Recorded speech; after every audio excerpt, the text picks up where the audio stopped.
Question or you will get a case with oligohydramnios. They will be asking about the various causes of the amount of amniotic fluid varies with gestation age. For the length of amniotic fluid and is less than 5 minutes. So maximum like and less than 5 minutes from gestation age. We call it as oligohydramnios or oligomnios. Any measurable pocket of amniotic fluid is called as anhydramnios. If the AFI is less than 5 centimeters, we call it as severe oligohydramnios. If it is between 5 to 8 centimeters, it is called as borderline oligohydramnios. So what is the normal AFI? It is between 8 to 18 centimeters.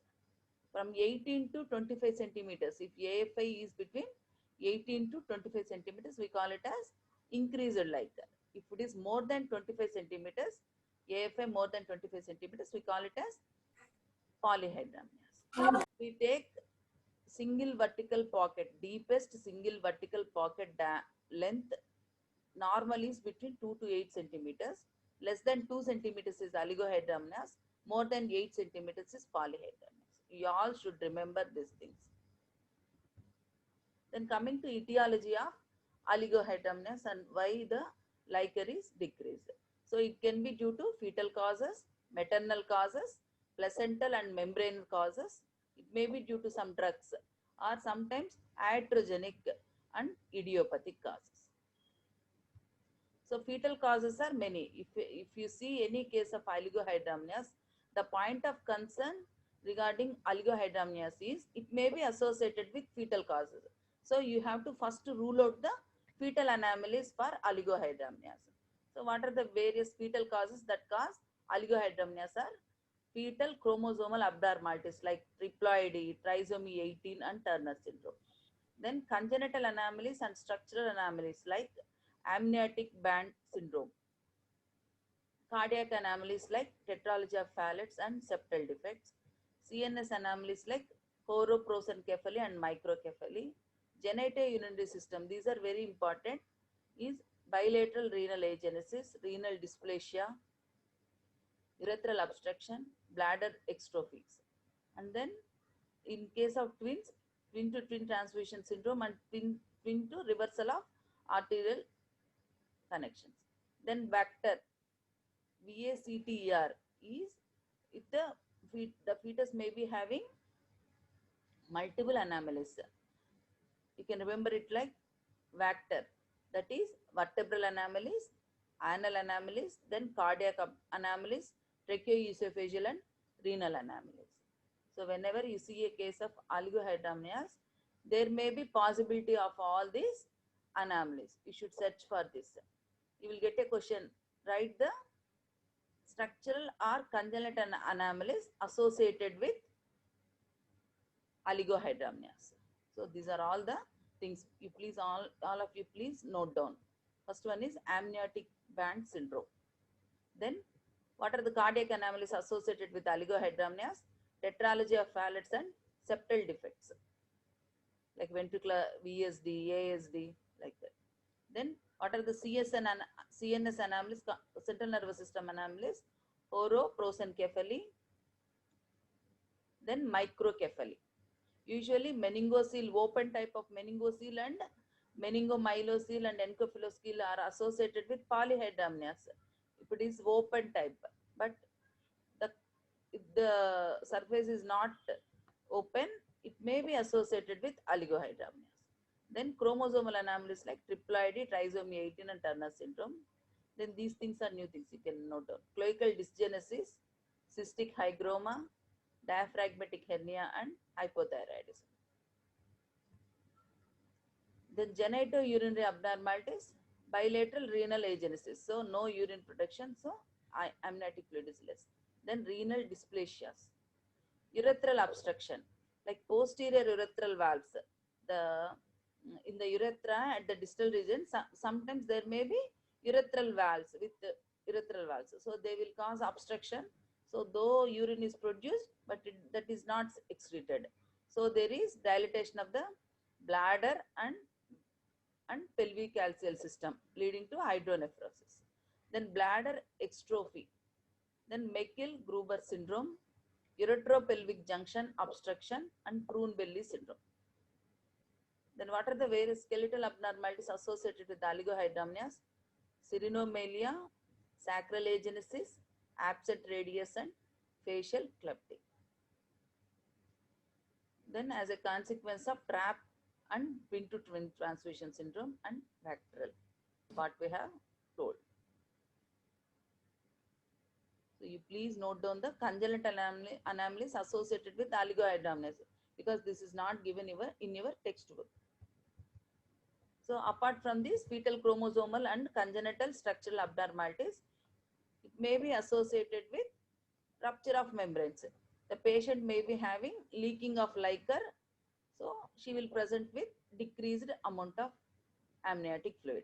So this rupture of membranes can be PROM, that is after 37 weeks she presents with leaking of membranes, or preterm PROM, that is PPROM, that is before 37 weeks she may present with leaking of liquor. Then intrauterine infections, then some drugs like prostaglandin inhibitors and acetylcholine ACE inhibitors. Then post maturity, if the pregnancy is prolonged even beyond that 42 weeks of gestation age with placental insufficiency, there will be decreased liquor. Then intrauterine growth retardation. In intrauterine fetal death also, liquor will be less. And amnion nodosum. This is a condition where amnion nodosum is a cause of idiopathic oligohydramnios, idiopathic cause, where we don't find any cause, but it is due to failure of secretion of amniotic fluid by cells of amnion covering the placenta.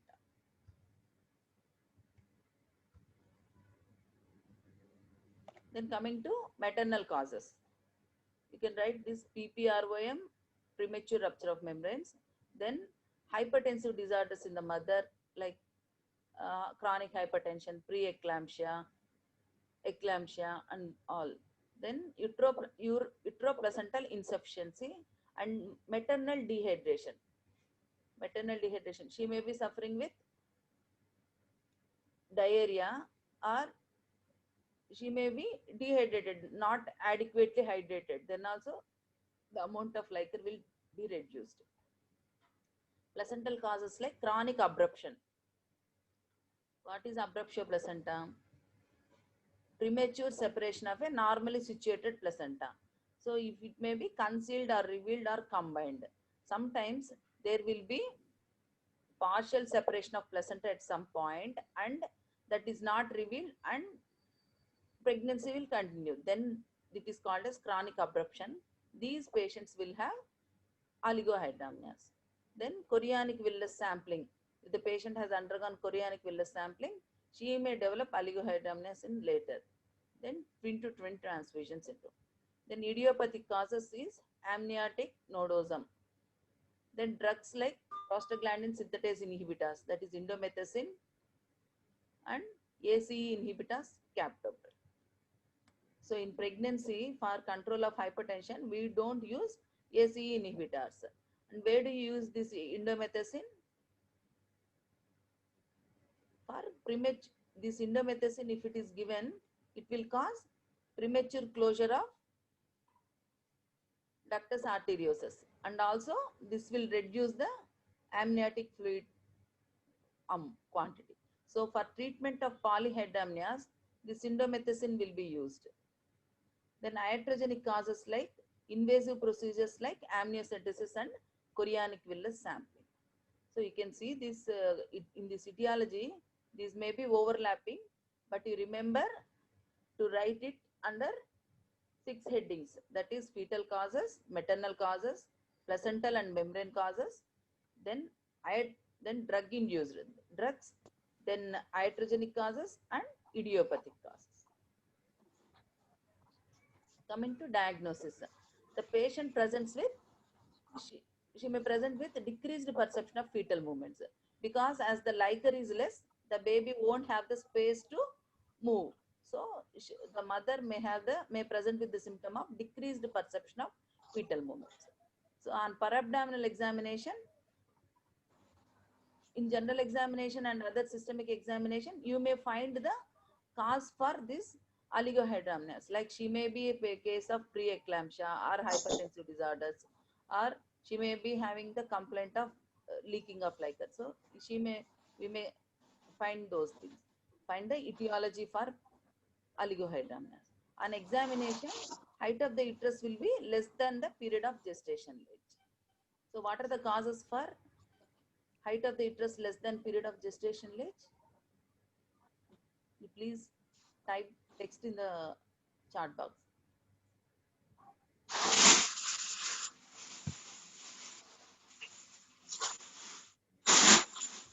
Yes, the height of the uterus is less than period of gestation age. First you think about wrong dates. The patient may not be remembering the correct dates. Then next cause is oligohydramnios. Then intrauterine growth retardation. Then intrauterine fetal death. Please answer. What are the other causes for height of the uterus less than period of gestational age? Wrong dates, IUGR, IUD, oligohydramnios. In molar pregnancy, in 50% of the cases, the height of the uterus is more than period of gestation. In 25% of the cases, it corresponds to gestation age. In 25% of the cases, it will be less than period of gestation age. Then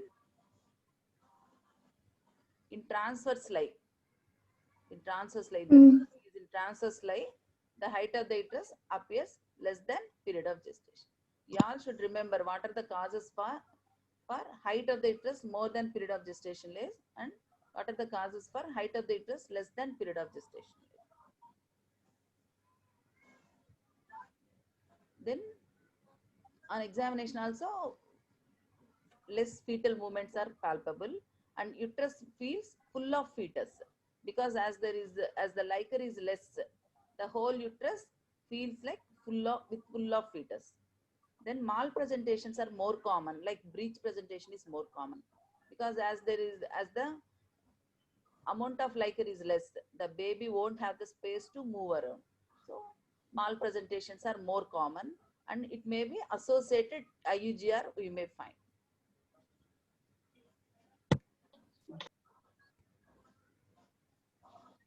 So abdomen is divided into four quadrants, and in each quadrant, the liquor has to be measured. You have to keep the probe in vertical direction, and you measure this liquor in four quadrants. No cord loops and no fetal part should be present while taking that liquor pocket. So you measure the liquor pocket in four quadrants, quadrant 1, 2, 3 and 4, and you sum up it, and that is called as amniotic fluid index. So normal AFI is normal is 8 to 18. If it is between 5 to 8, it is moderate liquor. If it is less than 5, oligohydramnios. 18 to 25 is increased liquor. More than 25 is polyhydramnios. So by ultrasound examination, deepest vertical pocket, or some people will call it as SDP, that is single deep pocket length. SDP less than 2 centimeters or AFI 5 centimeters. So if you measure this SDP and AFI by ultrasonographic examination, if it is less than 2 or 5 centimeters, you call it as oligohydramnios. Then in the ultrasound, you look for fetal anomalies, because because oligohydramnios will be associated with chromosomal and structural abnormalities, but this scanning for fetal anomalies will be difficult because there is no liquor window. So because the ultrasonologist will be commenting that as there is decreased liquor, we cannot rule out the anomalies, like that they will be mentioning. So look for fetal anomalies, like you look for the bladder, whether it is filled or not, whether kidneys are present or not, the renal agenesis or hydronephrosis is there, or any posterior urethral valves are present causing obstructive uropathy. When these posterior urethral valves are present, they will obstruct the urine output. So there will be dilatation of the proximal urethra, bladder, and then ureters, and maybe hydronephrosis also may be there. Then you can look for the placental causes, like there may be placental abruption, or there may be TTS or TRA, trap. Then if the oligohydramnios is associated with symmetrical IUGR, it is usually associated with chromosomal abnormalities. So role of ultrasonogram in oligohydramnios for diagnosis, like for measuring AFI and SDP, and also to know to rule out the anomalies. So what is amniotic fluid index?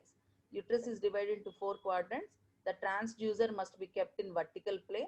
The sum of 4 quadrants maximal pocket depth is summed up. You should not keep the transducer in sagittal alignment. Then cord and limbs, if they are present, you should not take that quadrant. Then if it is below 20 weeks of gestation age, we cannot have these 4 quadrants now. So you take 2 quadrants only, 2 halves only. Then in twins, in case of twin gestation, for each twin, you take the AFI separately. That is composite AFI or individual vertical pockets you can take. So amniotic fluid index for each fetus we measure separately. So these are the 4 quadrants. Transducer in vertical plane, sum of the 4 quadrants, or if you are taking only single deep vertical pocket, only single deep vertical pocket measurements has to be taken. You have to exclude the cord and limbs. Prior to 20 weeks, only 2 halves are taken. So this is the ultrasonograph films where they have measured the AFI. Here, Leica is more, 4 quadrants they take and they sum up it. Quadrant 1, 2, 3, 4, like that they will take and sum it up. This I have already mentioned. Oligohydramnios less than 5, borderline is between 5 to 8 centimeters, normal is 8 to 18, polyhydramnios is more than 25. So coming to, this is a ultrasonograph film with the fetal bladder, urinary bladder is distended with the distension of the proximal urethra. This is the proximal urethra distension. It is looking like a keyhole. So this is called as keyhole sign. It is seen in posterior urethral valves. So obstruction is at this level, at the distal urethra. Obstruction is at this level because of urethral valves. So there is distension of the proximal urethra and the bladder. So it looks like a keyhole. This is called keyhole sign. Keyhole sign.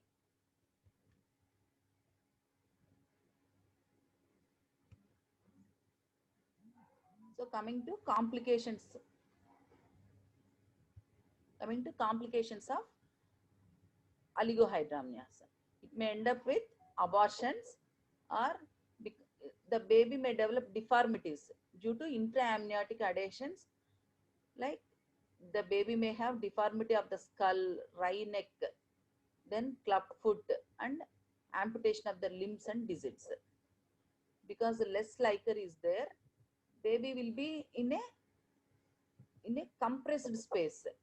So there will be deformity of the skull, wry neck, club foot, that is talipes, and because of this amniotic bands, there may be auto amputation of the limbs and digits.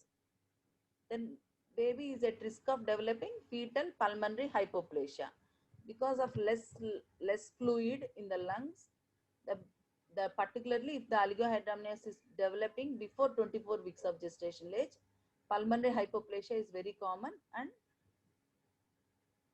then cord compression, as the liquor is less between the uterus and the baby, the cord will get compressed, resulting in fetal distress and meconium stained liquor and fetal death.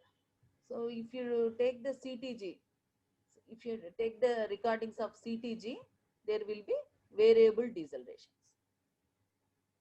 In CTG, there will be 3 types of decelerations: variable deceleration, early deceleration, and late deceleration. Late deceleration is seen in fetal distress. Early decelerations are seen in head compression. Then variable deceleration is seen in cord compression. So fetus may have intrauterine growth retardation. Meconium aspiration syndrome is more common because liquor is less. If the baby passes meconium, there is no dilution. So these meconium flakes will be aspirated by the fetus and they will block the alveoli. Then it may be associated with aneuploidy and structural abnormalities, and sometimes we see the Potter syndrome. So what are the features of this Potter syndrome? Low set ears, epicanthic folds, receding mandible, and flattened nose. And there will be increased rate of fetal mortality. These are all the fetal complications.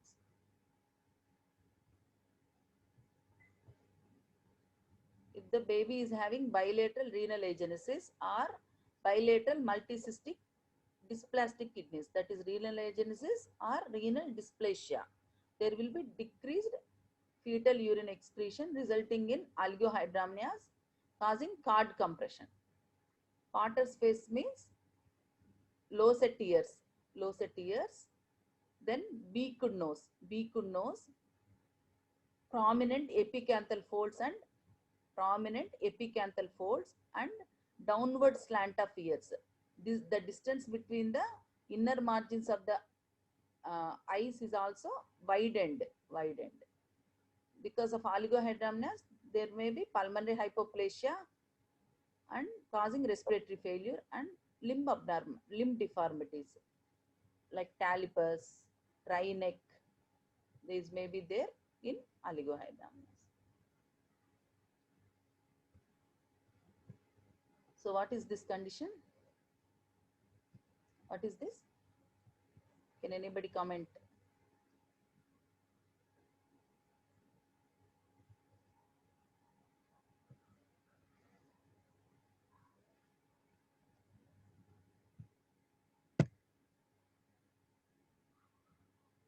Okay, it is clubfoot. Very good. You have identified it is clubfoot. That is talipes. Then what is this one? This is amniotic band syndromes, because amniotic band around the leg, it is causing compression. So if it continues, it may cause auto amputation. So this is showing clubfoot and compression bands because of amniotic fluid bands. Okay.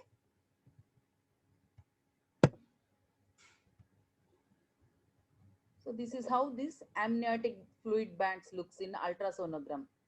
If you take this ultrasound, this band will be seen transversely from one around a fetal leg, fetal limbs, or any fetal digits.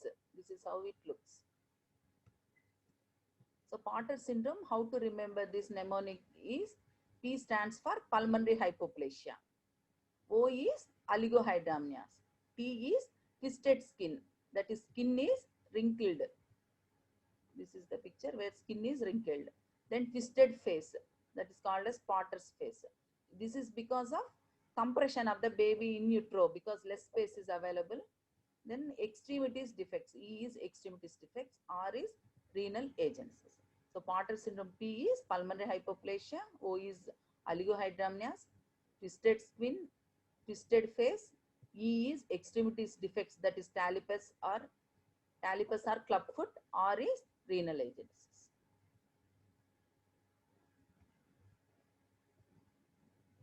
So whenever this is showing, whenever there is any primary anomaly, that is any chromosomal abnormalities or structural abnormalities or any etiological factor that will leads to reduced production and oligohydramnios, or if there is rupture of renal agenesis, if there is renal agenesis or any genitourinary abnormalities or cardiac abnormalities, CS abnormalities, there will be decreased amniotic fluid production, or it may be due to leaking of liquor. The amount of liquor will be reduced. So the liquor around the fetus is reduced. So the height of the uterus will be less than period of gestation, and there is chances of cord compression. So this will leads to secondary anomalies like Potter's faces, fetal growth deficiency, pulmonary hypoplasia, malpresentations like breech presentation, and limb positional defects, so resulting in secondary deformations. So we have discussed about fetal complications. What are the maternal complications? The, the mother may have prolonged labor due to uterine inertia and dystocias. And there will be increased chances of operative interference due to malpresentations. Because if there is severe oligohydramnios, we plan for emergency cesarean section. If there is any cord compression and late deceleration, variable decelerations also, we plan for cesarean section. And then there will be increased maternal morbidity. So coming to treatment of oligohydramnios, it is based on the cause. So depending upon the cause, you have to treat that one. If it is due to drug induced, you stop the drug. If it is premature rupture of membranes, that is more than 37 weeks and presenting with leaking of membranes, so you assess the case and you plan for induction and deliver. If it is PPROM, that is preterm PROM, you give antibiotics and steroids are given to promote the maturity of the lungs. Then you plan for induction, or depending upon the Liker and Doppler changes, you can do cesarean section. Then any fetal surgeries. So for oligohydramnios, if it is twin to twin transfusion syndrome, laser photocoagulation of the communicating vessel, or vesico-amniotic shunt. If it is because of any obstruction, they make a shunt in between the bladder and the amniotic fluid, so that the Liker quantity will be maintained. So if it is idiopathic oligohydramnios, that is where the cause is not known and there are no structural abnormalities of the fetus or placenta, then that is called idiopathic oligohydramnios. So bed rest in left lateral position also improves the Liker quantity. Then adequate hydration. The mother has to take plenty of oral fluids, or sometimes in the hospital after admission we give IV fluids also. That is 3.5 liters per day. Then we do serial ultrasonographic examination to monitor the fetal growth, whether Liker is improving or not. We measure AFI and we do biophysical profile and Doppler flow studies. We plan for induction if it is term and oligohydramnios and lung maturity is attained, or if the baby is having any lethal anomalies, or fetal compromise is there, that is Doppler changes showing absent diastolic flow or reversal of flow, we plan for induction. If there is severe IUGR also, we terminate the pregnancy. If there is severe oligohydramnios also, we have to plan for delivery of the baby. So if there are any congenital malformations are noticed, that has to be tackled by the fetal medicine unit. Isolated oligohydramnios in third trimester, we do conservative management, that is bed rest in left lateral position, plenty of oral fluids. Then we give L-arginine sachets, that antioxidants and amino acid supplementations. And what is the role of amnio infusion in selective cases, we will discuss. We have to, whenever there is oligohydramnios, you rule out rupture of membranes and you rule out medical illnesses, that is preeclampsia, hypertensive disorders, you rule out. Then you do targeted ultrasonographic examination to rule out the fetal anomalies, and you search for intrauterine growth retardation and intrauterine fetal death. If it is early and symmetrical IUGR, early oligohydramnios with symmetrical IUGR, mostly it is due to chromosomal anomalies. So you may have to do amniocentesis to rule out these chromosomal anomalies. Then test for Aplar syndrome if it is early onset. There is no specific treatment for oligohydramnios. You have to search for the fetal anomalies, and if it is if the baby is having lethal anomalies like bilateral renal agenesis, you advise termination of pregnancy. But sometimes the fetus may be having correctable anomalies, that is posterior urethral valves is there or septal defects is there. They are correctable. So you continue the pregnancy and you give counseling to the mother and the family so that in the early neonatal period they will be the they can plan for corrective surgeries. If the baby is having IUGR, antepartum fetal surveillance with Doppler flow study and BPP. Depending upon this, you can plan the timing and mode of delivery. If there is no Doppler changes and it is only moderate oligohydramnios, you can plan vaginal delivery. But if it is severe oligohydramnios and Doppler changes are there, you have to plan for emergency cesarean section. So this is amnio infusion.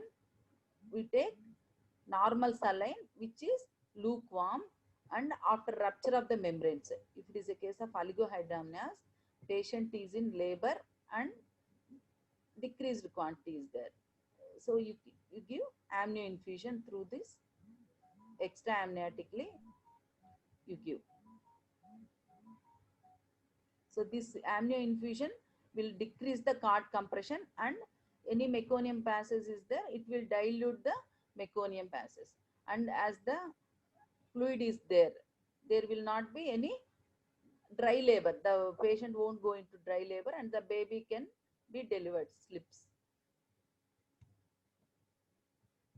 So intrapartum management is cesarean section for cases of severe oligohydramnios and Doppler flow study compromised fetuses. And if there is meconium stained liquor is there, we advise amnio infusion. Warm normal saline is infused extraamniotically to prevent meconium aspiration syndrome by diluting the meconium. And pediatricians must take care of the fetus, and IUGR babies, they may need NICU care. So assessment of the pregnant woman with oligohydramnios at term. So a woman with 37 to 41 weeks of gestation less, having amniotic fluid index less than 5. How will you evaluate the case and manage? First, you look for rupture of the membranes. So you see for rupture of the membranes, any leaking membranes is there or not. Then review the pregnancy dating. That is, what is the gestation age. So you exclude the post-maturity, post-term pregnancy. So you evaluate the fetal well-being by doing NST, and you look for the causes for oligohydramnios like pregnancy-induced hypertension, diabetes, and other conditions causing uteroplacental insufficiency. And you ask for serial ultrasound examinations to detect any intrauterine growth restriction and targeted fetal scanning to know the fetal anomalies. So any fetal anomalies are revealed, then you have to induce the labor. If they are lethal fetal anomalies, you induce labor. If there is no fetal anomalies, or then maternal hydration, that is adequate hydration, and you measure the AFI. If the AFI is less than 5, then you plan for cesarean section. If the Liker is between 5 to 8 and AFI is not improving, then you have to induce the labor after explaining the risk.